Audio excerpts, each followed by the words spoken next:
before I do the intro, please follow us on our social media platform. And of course, this is Lagoon Radio from our seaside studio, broadcasting live. And I have my beautiful presenter here with me. So today promises to be very exciting because the topic is it's on fire. It has been on fire. There's been a lot of buzz about 5G, lately, and I don't know why there's so much craze about it, and a lot of people are talking about it. Government, the private sector, or the media. It's like the media is just waking up to the reality of 5G because a lot of attention lately has been focused on 5G. So I have a guest in the house that's going to do justice to that. Please follow us on all our social media platforms, and of course follow us via our YouTube channel, which is Lagoon.TV, and on our website, which is Lagoon.News. Without wasting much time, I have a beautiful guest in the house. It's sorry, an handsome guest in the house. It's a gentleman by the name Stephen Adetutu Oneya. Stephen is a seasoned computer engineer, right? And his background, funny enough, he has he's a seasoned professional, an IT professional, and he has a lot of years of experience in this field. And despite the fact that he's a pharmacist, he's a professional member of the Nigerian Association of Computing Machinery USA, a chartered information technology professional, and a member of the Computer Professional Registration Council of Nigeria. He's an alumnus of the University of Lagos. He has his first degree in pharmacy and a second degree in computer science. So we're talking to the right person. Also, he's a member of the IEE, which is even more of a bigger profile. So we have a big boy in the house. So without talking too much, let me give you the audience. Tutu, welcome to today's edition of Tech Vibes. Thank you very much, the Tech Vibes team. You guys, thank you for having me. Yeah, so today, as we said, we've been looking at, lately, there's this buzz of 5G. What has been happening? Was it that we're just waking up to our own reality in this part of the world, or what? Well, I wouldn't say we are waking up. I think the challenge we have is we've never been in this part of the world. We've never really consumed and crunched data. Okay. Now, because we are not used to the power of large volume of data, it's the way it's applied. That's why we really see 5G as a misnomer, if I can use that word. Okay. You see, over the world, because they are already used to living a data-centric life, where everything is controlled and commanded by technology, data, and processing. Over here, we find it hard to even appreciate what 5G can do. Yes, it comes with its own adverse part of it, but some way, somehow, because we are not yet used to the power of data, we really see 5G with all sort of conspiracies.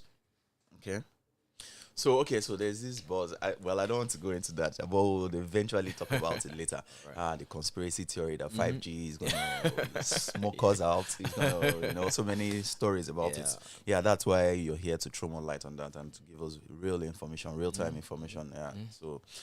So the evolution, how did it start from tier 1 generation to generation 2 to generation 3 to generation? So what is so special, so unique about the 5G network? Okay, thank you. I will try and explain the evolution in layman's terms. Okay. So I know you are kind of very techie too. So I wouldn't want to go techie so that the audience will find it and to comprehend. Okay. Now, basically, the entire generational evolution of this cellular networks. Basically, they are just cellular networks. Just see it like a regular smartphone network.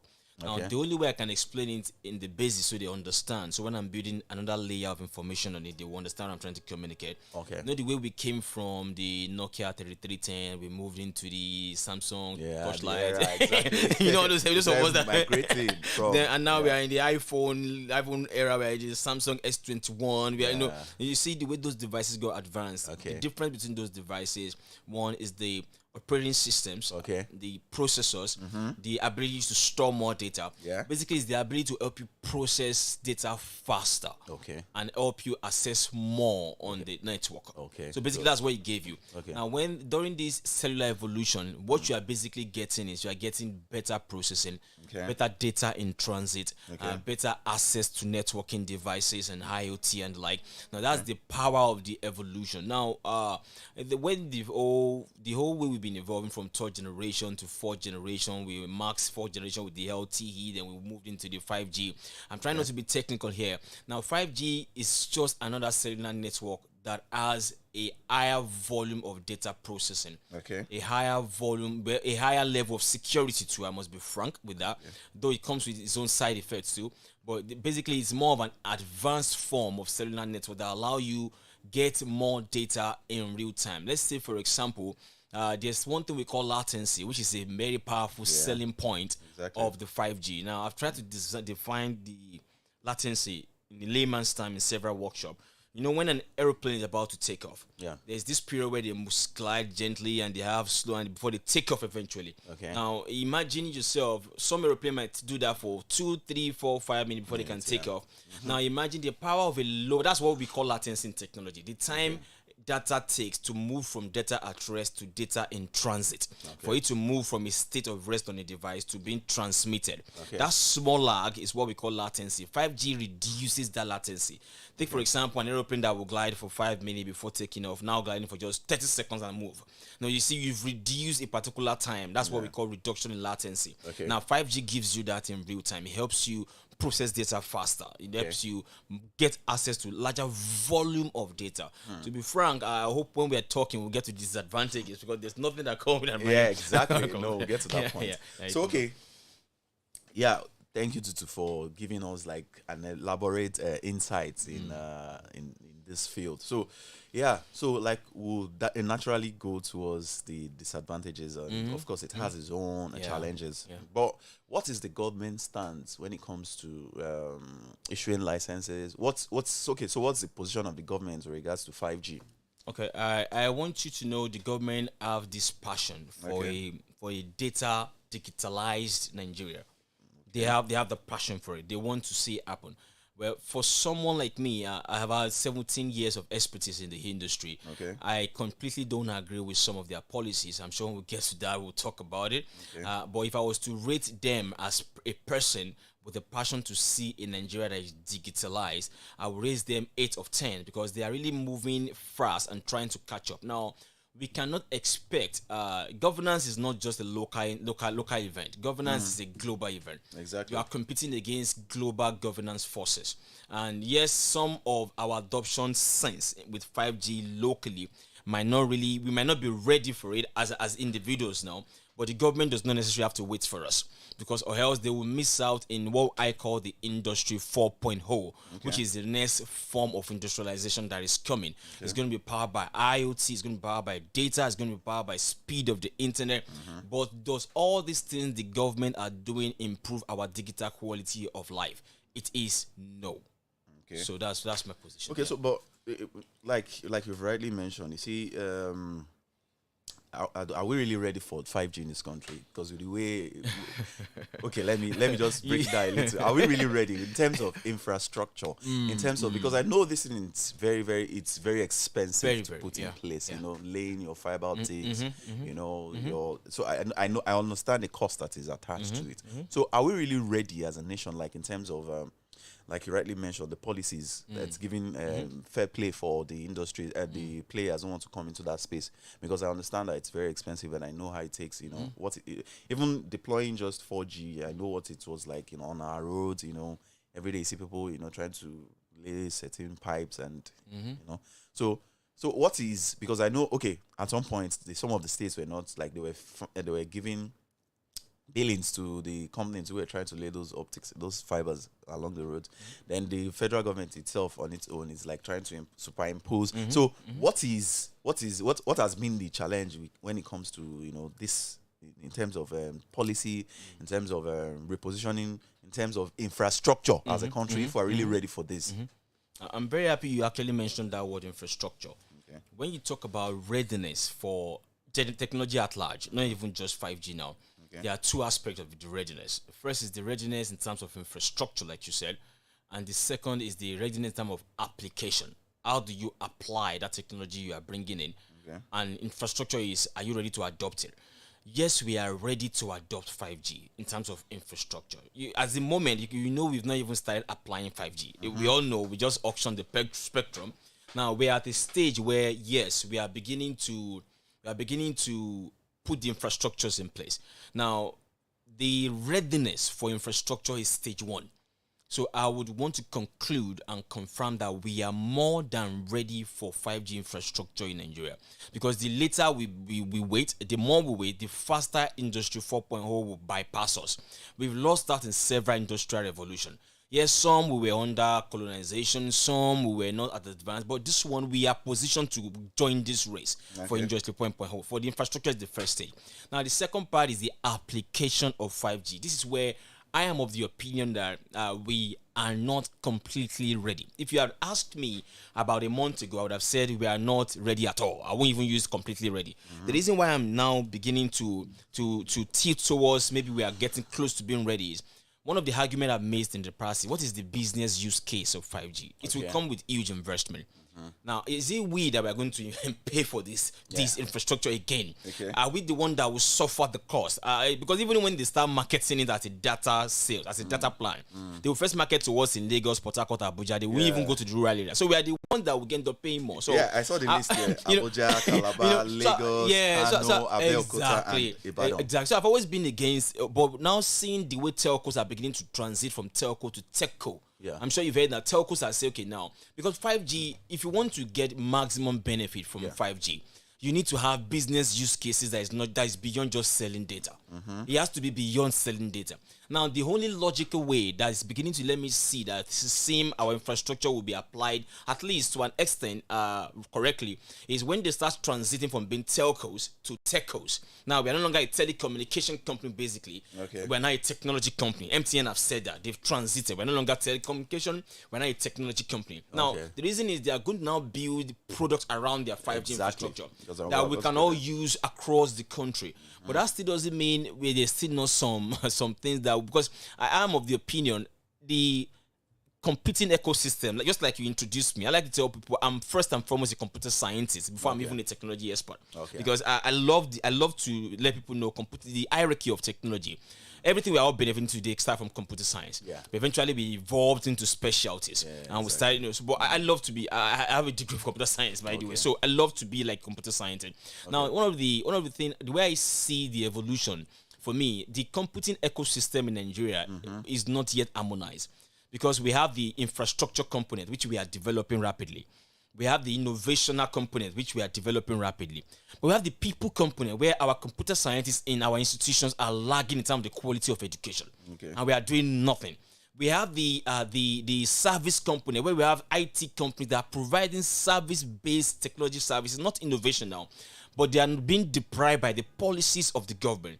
We have the governmental component, where even the people you find, I'm giving you an example from someone who have worked for government, and you see the resistance towards change with all these employees. They don't even know how to use simple computing infrastructures. It's as simple, and you are bringing 5G. I'm bringing. There are so many things that are missing. You understand? Too many. So it scares me when you say we are ready for the infrastructure. But what are they doing right now? That makes us ready for the application. What are they doing right now that can make us very ready for that? I don't see that happening. I don't. Wow. I have a lot of questions. So spectrum allocation and spectrum assignments. So what is it like? What is it? Can you throw more light on that? Well, if I have to go in detail into spectrum allocation, it will be too technical. No, but I'm going to explain it. Now, 5G basically, I'm sure you know, it's not busy. We have all the cellular networks. Network together. Basically, 5G comes with a denser cellular network. Let me give you another example. Let's say we have a football field. And initially, we used to have a mast at every corner of that football field. That means we have 4 masts covering that football field. Now, with 5G, you come with denser cellular networks. Instead of having just 4 at the corner, you might have 10 spread across the entire. To get 5G, you need more cellular nodes. You understand? So you will need to make it denser. And when they're all networked, you and I will have to be transmitting without having to use a cable. Our phone just transmit over the air. Now you see the spectrum that allows all this kind of transmission move from one place to the other. They are controlled because even your microwave is transmitting frequency. There's so many things we all have in our homes. Your IoT device, maybe you have a sensor. Your remote control that you use for your TV is transmitting frequency. Now what the likes of NCC do is they control and regulate what frequency spectrum. Let me use the word pathway. You have to follow for a particular kind of data. You take, for example, you want to run an 100 meters and you're up on your track. They can say track 1 for microwave. I'm giving you layman example now. Track 1 for microwave, track 2 for remote control, track 3 for IoT sensors, track 4, 5, 6 for 5G transmissions. That's basically how they allocate the spectrum, so there will be lesser interference between them. Doesn't mean there will be no interference, but the spectrum helps. That's basically how the spectrums are allocated. Oh, that's great. Thank you. For the info. So we've talked about a lot of things, and so now let's look at the disadvantage of IoT. It has come to play. It has come to stay. So we need to really know. So that we'll prep ourselves. The listeners out there will understand the advantages. There are good things and good parts to it. But what are some of these disadvantages that we can look out for and see how we can mitigate them? Or thank you very much. Before I go into the key disadvantages, let me first debunk the conspiratorial disadvantages that people have been peddling around. So there will be no confusion about. Now 5G, there is no evidence that 5G have adverse effect on your health. There is none. There is absolutely none. I know I laugh when people say they are complaining about 5G and they still build their houses under electric power lines. And you can. That's even worse than what you will get from 5G. You have an electric power line, you still have your home close to it, and you're not complaining about that one. Now you're complaining about 5G that does not even affect your health. There's no evidence, and we've given you evidence that this one can cause the likes of leukemia. It can cause other things for you. And yes, you build your house and you still walk under those power line confidently. And yet we're telling you something that has zero evidence. Yet you're peddling it as the end of the world. You are peddling it at the cost of COVID. Even not because this is where we're trying to sensitize people. I always tell the response I give when they ask me is, I say I don't exchange in non-scientific conversations because you can't come and make arguments without evidence and any basis. No basis. So 5G and your health, they are way apart. It's been tested. It's been evaluated. Now, you know the way science evolves. Let's say if tomorrow comes and we say we've discovered something about 5G, yes, let that tomorrow come before we start talking about it. Don't let's make assumptions. That's not how science is built. That's not how technology have evolved. You understand? 4G came. Did anything happen to us? No. 3G, did anything happen to us? Why 5G is built? My fear is 5G came at the COVID era. So people already had this mind shift towards their health during the COVID era. Now, the introduction of 5G just made it worse for them. Like, oh yes, this is the problem for us. So basically, 5G and your health, don't let's deceive ourselves. There's no empirical studies that can prove that it affects your health. Now, 5G has some disadvantages. Now, I'm talking from someone who have been active in this industry for years. I've seen how it evolved. And one of the disadvantages is privacy. Now, you see, let me give you the mindset of a attacker. I mean, a cybersecurity attacker. I don't want to use the word hacker because there are some of us that we are ethical hacker. We are hired to help do pen testing. So we don't want to use the same name for all these criminals. So they're just cybersecurity attackers. Now, you see, I can invest an hour of my time just to be able to get 1 byte of your data. Now, 5G gives me more access because you are crunching huge amount of data. Let's say on a normal day, you can push like 5 gigabytes of data up and down on your links. I mean, upload and download 5 gig of data within 2 minutes. 5G will let you do that in 1 second. I'm giving you layman's example now. Now you are pushing. That's the speed. That's the speed. That's the power. Now, though that's not the exact timing, but I'm just letting that's the way I can explain in layman's. Like, it goes that fast. You understand? Now, if you can put down more data, you see, for a cybersecurity attacker, you've given me access to more data. What the work I would do in 1 hour to get 5 gigabytes of data, I will do that same work in 10 minutes and I will get 500 gigabytes. Yeah. Because you put more data in transit.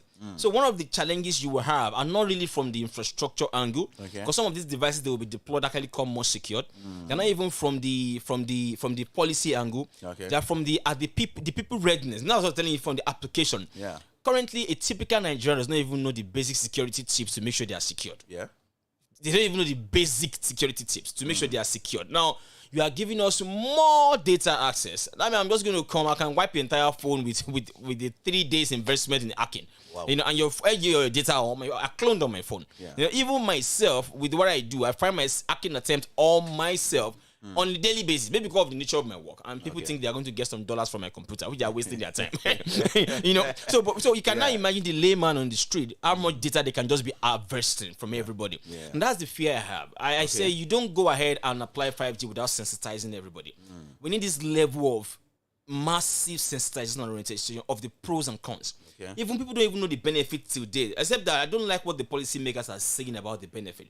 I'm sure we'll get there about these their policies and how they've been. I see them more like marketers and not like God, pardon me, these are my senior colleagues. You know, but the truth is they market policies than the market results. They are more interested in marketing the policies they are doing, not that the result it will achieve. But we'll get there. So basically, one of the key disadvantages of 5G is the security aspect and the privacy infringement that can come with it.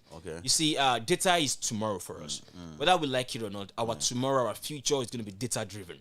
And if you can't guarantee my privacy, for those of us, I'm sure you probably would have attempted that live once in a while on the dark web. I'm sure you know what the dark web is. It's the other part of the internet where people don't know, but that's where the bad things happen. That's where the criminal things happen. Some of us go there because of our job of protecting our infrastructure in terms of ethical hacking and security. Now, if you go there and you see the kind of data that you see in transit in that place, people's password everywhere, people's life information, people's BVN. Now, we are not talking about that. Yes, NCC is doing a good job. They are releasing, when there's a new malware stealing data, they will release, see, there's this malware stealing your banking data, please take care. There's something, they keep releasing. So they are helping us with a bit of sensitization, but that's not enough for us. I am of the opinion, if you are thinking 5G in 2 years, the noise of 5G in terms of sensitization and educating everybody should be louder than the 2023 elections. It should be louder. Because what we are going to face in terms of our data privacy, if we don't take care of that, it's going to be huge. And if we don't take care, this is easier done if they take it from our tertiary institution and they fix the educational system. Where the computer scientists are more knowledgeable. They come out with as a good product. They themselves can imagine one computer science sensitizing a network of 20,000 people in his own circle, in his own small way. If these guys come out well knowledgeable and from across the country, they will have a higher level of knowledge. You know, so but that's for another day. Okay, thank you for the insight. You're welcome. You're welcome. So 5G comes with a lot of opportunities. Absolutely. That's what I see. I don't want to talk about. I don't want to dwell more on the disadvantage because I understand data breach is one of the major challenge, and that's everybody's fear. So, but of course, it's normal that it will happen. But with the advent of, so let me use this word. We have IoT. Internet of Things. Yes, absolutely. That is just 5G is an enabler of IoT. Yeah. The world is becoming a global village. Interconnectivity is key now. So what is how do you explain how IoT is going to come in place with hand in hand with 5G? Okay. To be very frank with you, the biggest beneficiary of 5G is IoT. That's just it. I think it was designed for Internet of Things. Internet of Things, for us to be able to connect things and not just devices, you understand? So let me just define what 5G, because some people might be hearing IoT and wonder what's me and this what are we talking about? So let them know what IoT is. IoT is basically the Internet of Things, where your refrigerator, your microwave, your TV, they're all connected to the internet. You can be in your office and get a notification you left your TV on, and from your office you will off your TV. You can be in your home and you have a 12 years old son at home, and you sense the humidity in your living room is now above woman control, or what woman can condone. Then you just go and you turn it off from your device, and you are 500 miles away. So basically, that's the power of Internet of Things. Everything is connected to the internet, and they are not just collected; they can be processed and can be controlled, over the internet. That's Internet of Things. Now, 5G brings huge opportunities in this regard. Huge. Now, let me start from where I've been hearing our seniors in the industry, like the NCC or guys, the Minister of Digitalization, our guys at the top. What they've been telling us. They've been marketing 5G from the angle of remote surgeries, self-driving car, and I just laugh. Is it like they don't know how they can apply IoT to fit our uniqueness? Is that why you're just telling about these things they've read on the internet? The truth is, these are the power of 5G, self-driving cars, remote surgical operations. These are things it could do. But I ask myself, do we even have the rule specification for self-driving cars in Nigeria?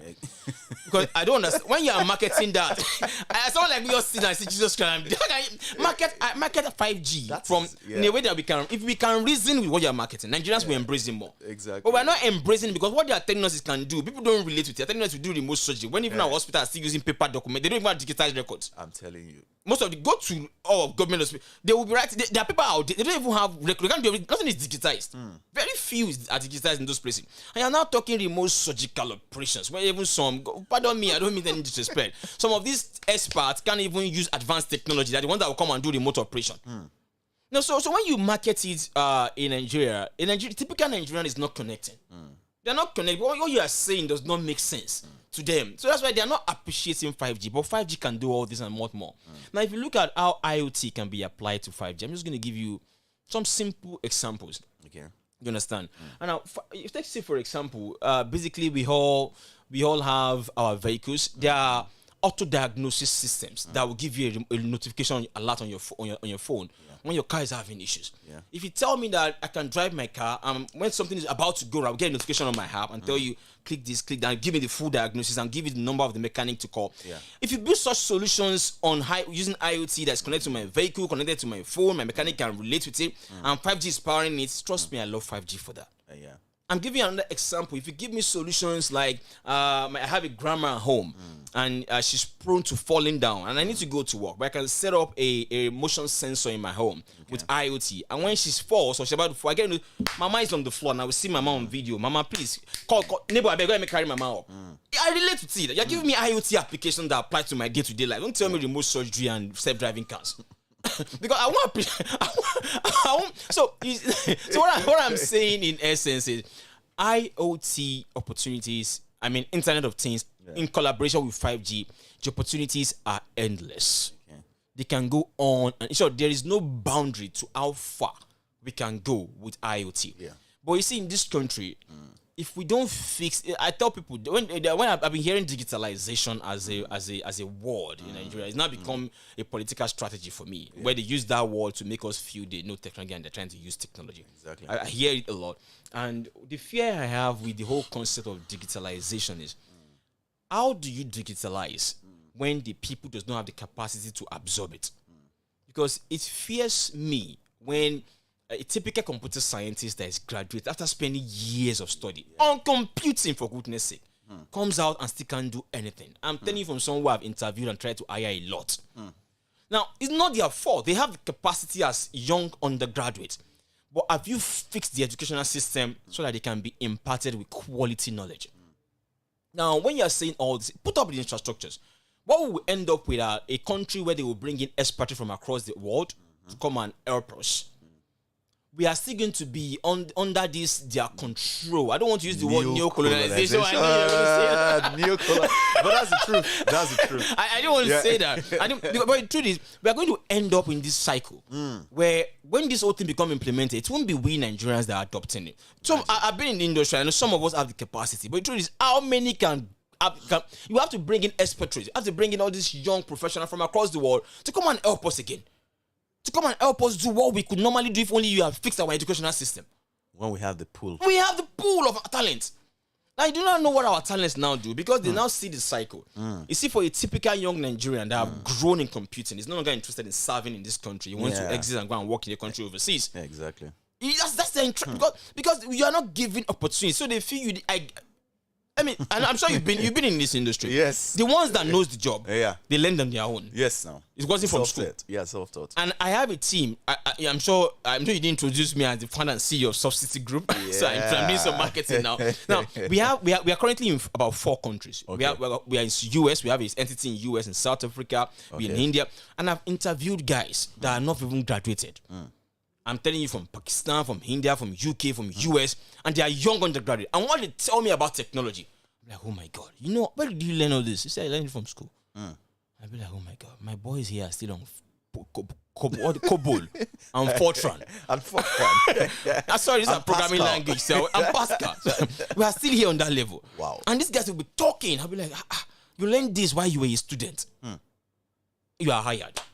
And someone will say, Stephen, you should hire more Nigerians than you hire people overseas. I said, I will hire a typical Nigerian you hire. You have to train for a minimum of 1 year before you can enjoy value. A typical fresh graduate of computer science. You need to be ready to train for 1 year. Yes, I do that a lot, but I'm a businessman. And my ability, what I put in, I want to get value. I have a large need to meet. And we have entities across the world. We have clients from Europe, from US. I can't sit down and be training for 1 year before I can get value. I can't wait. So I combine both. I get people from, and I'm telling you, you need to fix a lot for us to, you see, digitalization is not a technology event. It's a social economic program. Yeah. Where you are using technology to affect people socially. That means while you are doing the technology part of implementing infrastructures, 5G and the likes, we need to be seeing what you are doing with the social scape pari passu. Okay. It's not as if it's when you finish, you now start. So to me, I feel it's just some marketing stunts. Yeah. Wow. Thanks for the insights. You're welcome. Really, really, digested this as in, okay, so we've talked about government's policy, we've talked about the impact. So I feel this pain, I really feel what you're saying, because it's very absurd at this point in time, or at this age and time. Our educational system, you can't even find a graduate who, except is self-taught. Yes, exactly. While he's still at school, maybe he picked up some online courses, and he was able to get himself, the right skill set to be able to. And we have come of age in this world where we have remote jobs now. Even if I don't travel, I can stay here and work remotely, work anywhere in the world, in the US, in Europe, any part of the world. And so it pains my heart when I come, especially when I come on air, I come and talk about these beautiful technologies, and yet we can't even implement some of these things locally. Everybody's shipping away. Let me just give you a tips. I was talking to a friend. Funny enough, I didn't know he was even out of the country, because we were trying to work on something. And the most painful aspect of it is working remotely for a company near Nigeria.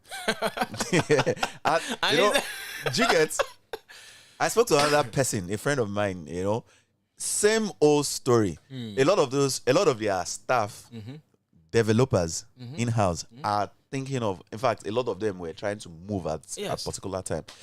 Do you know what the company had to do? They had to devise a means to give share stake to those guys so that they will be able to engage them so that they won't leave. Because there's a shortage of this knowledge gap in this country. Absolutely. So what do you think the government should be doing right now, Tutu? Because we need to start providing solutions rather than complaining. I'm happy you've asked these questions. First and foremost, it's good that we are preferring. Yeah. But are these people going to listen? That's the fear we all have. Because we are in a country that's controlled by money and power, not by knowledge. I don't see Nigeria as a knowledge-driven society. We are driven by money and power. And greed. Now you talk more. So basically, to fix people, like I explained, the problem we have is the technology, the computing ecosystem, the people component of the computing ecosystem, the people component. Now they are fixing infrastructure rapidly, innovation is growing rapidly. Now you see governance, services, and people are lacking behind severely. Now you need to declare a state of emergency on computing education, because it's the future. That is one practice everywhere in the world that affects every other work. Exactly. It's rare to see any other sector that does not have an IT department now. I'm telling you. So we now realize that computing is the future. Now, there's nothing you are doing, whether you are a governmental or non-governmental, a profit or a non-profit, wherever you are doing, you need computing. Yeah. That's why they all always have IT. Now, they need to stop treating this IT thing like some small department. It's the department that drives and can make or break you. Yeah. You know. Now, for me, the people element, we need our talents to first have confidence in this country. Now, I'm tired of interviewing computer scientists and why they are telling you, after you've seen they've woefully failed and you want to give them a chance to train them for 1 year. What's your long-term vision? I want to work for 2 years. After my this, I want to go to the UK. I want to go to the US. Because they no longer share the vision of Nigeria. And these people at the top, these people we are preferring to, are giving us this image that they are working for us. That they are, and we don't share their vision. Yeah. Now, I've been here for a long time. I know what I've gone through. That and why I didn't leave, you know. But the truth is, I can't blame anybody that wants to leave. You can't do that, because when you look at where you are coming from and what you see for yourself in the future, and you look at what Nigeria has to offer, the easiest way to conclude, let me go and get this in overseas. Yeah, you know. So for me, there needs to not even just the computer science education alone, not just from our institution. They need to prioritize knowledge in this country. Are you sure they're ready? Oh, that's on strike for crying out loud. That's the problem. They're not prioritizing. Let me give you. I used to say one thing. It's very. You see, I said this in private severally, and I think I have to say it in public for the first time. Okay. In our educational system, primary, secondary, now we say CRK, IRK are the everybody is a compulsory. There is for everybody. That time you say you must choose one. Yeah. I don't know if they still do that. I know in my days you have to choose either CRK or IRK. Okay, yeah, exactly. You see, because they know we are copycat nations, they know if they tell you in our own place now, computing is not the compulsory thing for our children. They didn't put it in the educational curriculum and say computing, you must do it. But in their homes, computing is compulsory. A 4 years old, a 5 years old, there is already very sound with basic computing. Yeah, a graduate will have to go and do diploma in information systems to be able to get that basic that a 4, 5, 6 years would already have. We need to let everybody in this country know that, see, computing is the future of Industry 4.0. That education needs to come, and we need to empower the tertiary institution to help us impact the society. Without that, there's nothing we do infrastructure. There's nothing we do with innovation. We'll be back on that cycle. All of us. Just like you said, neo, what you called it, but I believe you. Okay, so we've talked about a lot of things, and we've looked at 5G extensively. We've talked about IoT. But there's another thing, this buzz of artificial intelligence. Because you can't take away artificial intelligence. You can't take away IoT from 5G because these are the enablers. They're connected. Do you get? These are the enablers. So it pains my heart that a computer graduate from our universities can't even build a drone. Absolutely. Yeah, you're correct. Can't even build things as simple as even understanding how to program your microcontrollers. Exactly. It's very it saddens my heart that in Nigeria here we can't a graduate in computer engineering can't even write one single hardware. It's crazy. You know, it's so what do you think? And the truth about this whole thing is the world has really evolved over time. I don't know if you've heard of we're far beyond. Yeah, have you heard of Tiny ML? You see, no. There's a reason why I will respond to what. There's a reason why I'm even saying that because the way Google is going now, they are even looking at hardware, stroke, machine learning, stroke IoT. Do you know? So like I don't know if we're really prepared for this in this country. And like you rightly said, top or guys at the top, their focus is more on driverless cars. Their focus is they don't know that. Do you know that things as minute as a walking stick for the blind man can be automated? Absolutely. Now you're giving me real-time applications of it. Now, if they tell us things like this, everybody will be interested. So that's just it. Yeah, you're correct there. Yeah. So okay, let's just talk about AI because I'm an evangelist. Yeah. I like that. First and foremost, I want you to know I'm a member of the IEEE Computational Intelligence Society. Okay. That's IEEE, but IEEE. Okay. Now, and computational intelligence has been here before we even come about this whole IoT, 5G, and the likes. Because we've all known from way past that the ability of a computer to maximize what a regular human intelligence can do can help us solve more problems. Now, AI itself, it's a part of computational intelligence, but it's the biggest driving factor of technology. Because we also have biomedical intelligence, and these are all sensor-powered, IoT-powered, internet-powered, program language, machine learning-powered. Now, I want you to know our level of AI, our knowledge of AI in Nigeria. Yes, I know there is a selected few of us that are very vast with it. But if I was to look at the country as a whole, I will rate us 0. And a country that does not have AI as a common knowledge. It has to be common knowledge. You don't have to know how to write machine learning languages. You don't have to know how to program anything, but you need to understand it. You need to. There was a day I shared a video on WhatsApp of the first human android, where I'm not even sure how true that is. And there was this video of Chloe, that's her name, and she was talking. She had all this sensor in her hair, but she has a real look of human being. I still have that video, and she was talking about how she passed the Turing test, and nobody could relate. Nobody on my network could relate. Jesus Christ, look weird though. If you just looking like this guy, this guy just one way do. I'm telling you. And I realized that we don't even understand that even this 5G is useless without AI. It's useless. It's useless without IoT. So when you are telling people, do you know when people talk about 5G, they tell you about streaming movies on Netflix.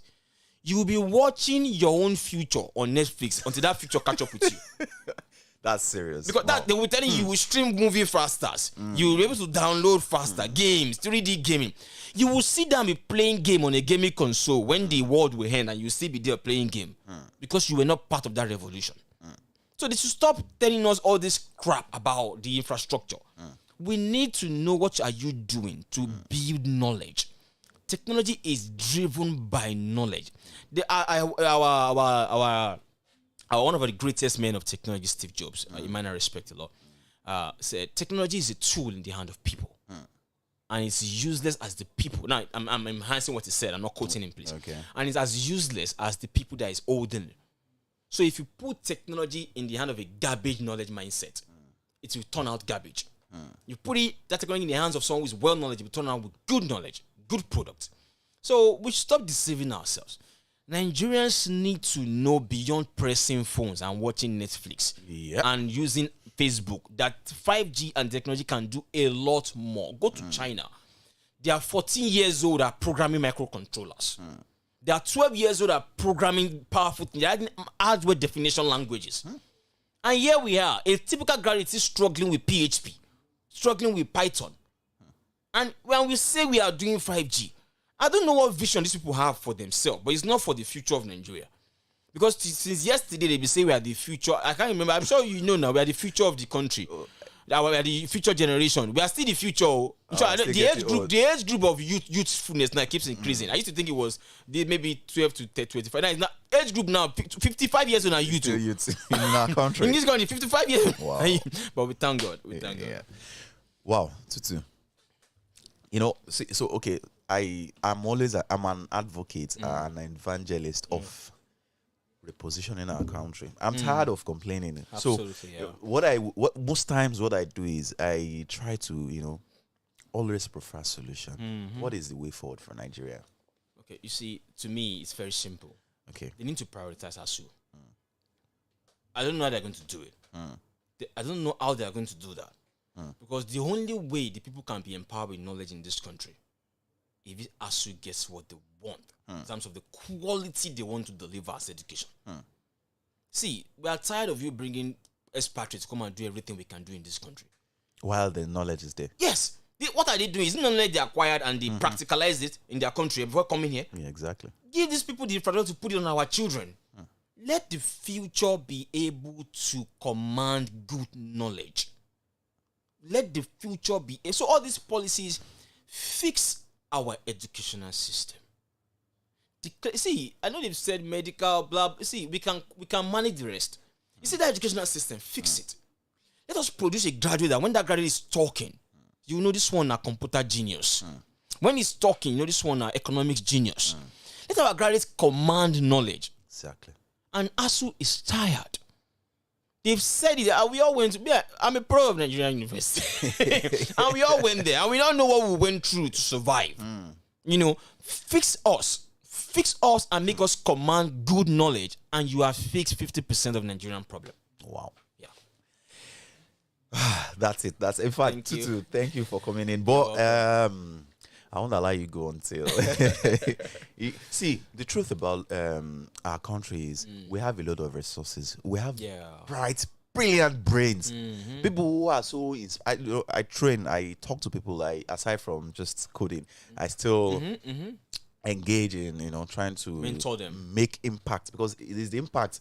I don't sit on the fence and keep waiting for the government to come and fix our country for us. They ain't gonna fix anything. We on our own have to start sensitizing.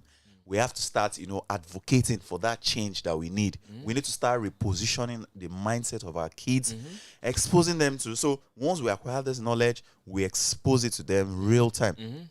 Because the truth be told, once the youths are able to get empowered, we will now redefine who wants to rule us. Exactly. Knowledge is power. Yes. Yeah. Do you get? So I guess what they are doing, I understand their models operandi. What they are trying to is take the knowledge away from the people. When they are redundant, they don't know what they are doing. Yes. Hunger will come, and at the end of the money day, becomes power. It becomes, do you get? Money is power in Nigeria. So they are trying to. It's the reverse is the case. Yeah. That's what they are doing in Nigeria. We've talked about with Ford, but what do we still think aside from ASU? Other areas that we can still fix, because if we keep waiting for ASU is not going to call off the strike, and the government is not even ready, because they are not even talking about ASU again this year. It's all about 2023 election. But on our own as individuals, what do you think the impact? Because 5G has come to stay. IoT, beautiful opportunity. AI. So what do we do to start fixing things? Okay, I'm happy. I think you've brought it back home now. Yeah. That's to horse ourselves. Yeah. Not what the government should do for us. We don't care about that. But I say this a lot too. I say when you point to the top, look at the number of fingers that is pointing back at you. Exactly. Because you might blame the government. Yes, we've been talking about them, but let's be frank with ourselves. They say pay your tax, you don't pay. Obey traffic lights, you break them. Don't throw dirt on the road, you throw them in the gutter. I'm telling you, we contribute part of the problem. That's when you point one finger, look at the number that point back at you. Exactly. But nevertheless, we are not going into the general Nigerian societal problems now. We're talking about how do we empower ourselves. We need to have a knowledge transfer system. Okay. Like what you say you're doing. I do it a lot. Okay. So I have people that work in subsidy group that I know they are offering nothing. I'm just putting them there so they can learn. Like, I know in my heart that if I have to hire someone that can do it, maybe I'll be a little bit more. But this job, you are just here to learn from me. IT, the number of IT requests, when they cover that, there are 6 months IT they do for me. We get so many, but we can't hire them all. They will send their computer science, they want to come and do our internship in subsidy. I say, I can't hire all these people. You people won't do it for free now. You'll be in transport to my office. Exactly. But we need a knowledge transfer system where every one of us, no matter the microcosm of knowledge you've acquired, find a way to transfer it to the next generation. See the way you say you are doing mentorship, you are schooling. We need to have that system in place. I don't know how we are going to do it. We need to find a way so that every one of us, we have a mentee, we have a set of people we are mentoring. We need to have. It's when we can do that. We've bridged a particular knowledge gap. This is the gap of knowledge. For me, I know quite a lot because of experience. Yeah. But I don't want to grow old and die with that knowledge, and I just go with it. And nobody's been. And nobody. So I have a team where I'm teaching them everything. So you can function on that level. Yeah. And to be frank, we might blame the government.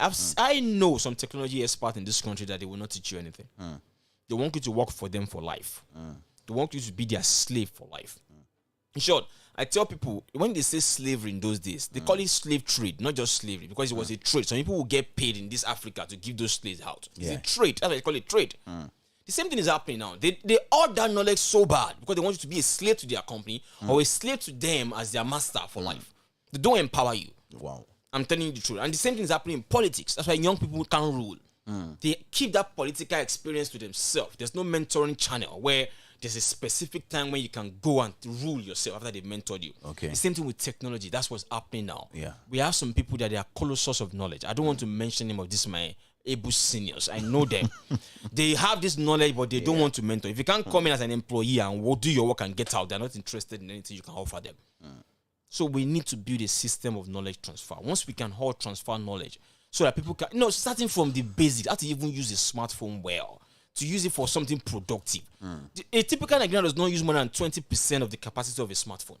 Talk less of anything else. So we need to start from there, not just bringing people from overseas to come and school us, teach us, and help us fix us. Okay. Yeah. So, last words, tell us about your organization and what you guys doing. Oh, I was waiting for that. I would have been sad if you didn't let me do some marketing.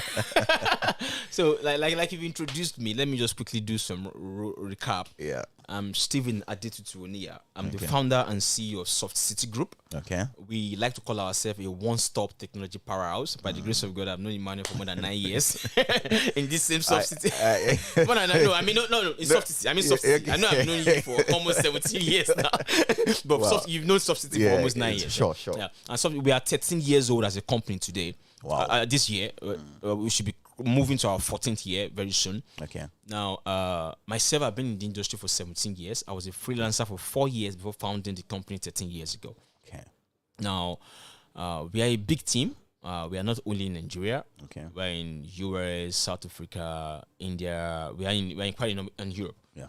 And we are a service-based company. We are not a product-based company. Okay. Most people are used to product-based company and technology company where they have a product, maybe like Flutterwave. They have a product like Paystack. They have a product like Jobberman. Yeah. We come in, whatever you want us to do for you, we do for you. We get paid and we support it for you in the long term. Okay. Our services are basically simple: Android app development, web application development, smart home and smart office automation, like you just said with IoT. Okay. We do private internet networks where you want to have your own private networks within your organizations. We do smart access control systems, smart fire detection systems. Okay. Basically, we are a one-stop technology power. Like I said, we like when you stumble on Soft City. I hope they don't stumble on us, but when you come, come there. when you come. Now, when you meet us, we like a situation where there's nothing you need that has to do with technology. We solve it. Okay. That's why we have it big. Currently, we are a team of about 37. Okay. In Nigeria now. I mean, the full team in Nigeria now. Okay. 37, and it's been a strong journey for us. The struggle has not been easy. We know the factors in Nigeria. Trust me. But by God's grace, we've survived. survived. And myself, I'm an advocate of building the future of technology from Africa. Okay. That's my belief. I believe Microsoft, there's nothing special about what Microsoft have done. There's nothing special about what Apple have done. If we have the right environment, Soft City Group can do the same. Yeah. So we have that faith that we can transform Africa ourselves with product, people, and innovation. Well, your final words, because we're about to wrap up. Okay. Yeah, just thank you everybody for listening to us today. Tutu, do you have any final parting words for us? Yeah, my parting word is very simple. Okay. I want everyone in Nigeria, particularly the young ones, to build their drive and pursuit on 3 cardinal principles. Okay. I always tell people, if you put humanity first, you will appreciate nationhood. I'm not a fan of abandoning Nigeria and running away, but you have the right to do that if your future depends on it. Okay. If you put humanity first, you appreciate nationhood. If you put integrity first, you will know what it is to be a professional. You put integrity first. Then lastly, if you put quality first, there's no mistake you make along the way, because there's nothing you want to pursue that you will make mistakes. Your good works will speak for you. So humanity, integrity, and quality. Keep that as your watchword and you'll be successful. Thank you. Thank you, Tutu, for coming in today. So on this note, we're going to wrap up the show for today. Thank you for all the listeners who have been listening to us today, and we hope to meet you same time next week. So I'm my beautiful producer. Thank you for producing today's show, and everybody listening to us out there, we say a very big thank you to you. We hope to meet you same time next week. Please endeavor to follow us on our social media platforms, and let's continue this conversation. Thank you for coming in, Tutu. Thank you. Have a nice day, and meet same times next week. Bye for now. Yeah, bye.